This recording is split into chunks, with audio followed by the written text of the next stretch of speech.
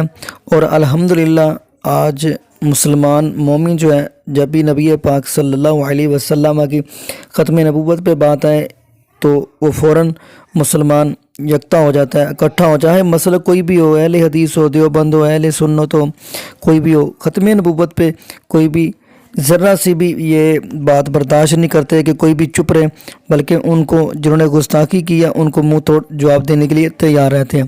تو ناظرین یہ دعا کریے گا اللہ پاک ہمیں، جیسے یہ ختم نبوت پہ نبی پاک صلی اللہ علیہ وسلم کی حرمت پہ سارے علماء اکٹھے ہو جاتے ہیں، اہل حدیث، دیوبند، شیعہ جو بھی ہیں، اہل سنت، تو اللہ پاک ایسے ہی ہمیں اس دنیا کے اندر ایسے ہی ہمیں اکٹھا فرما دے، جیسے ختم نبوت پہ اکٹھا ہوتے ہیں ایسے ہی اللہ پاک سب کو ایک ہی مسند پر اکٹھا فرما دے۔ تو ناظرین فی الوقت اتنا ہی دعا کریے گا، اللہ پاک ہمیں زندہ رکھے تو اسلام پہ، موت دے تو ایمان پہ۔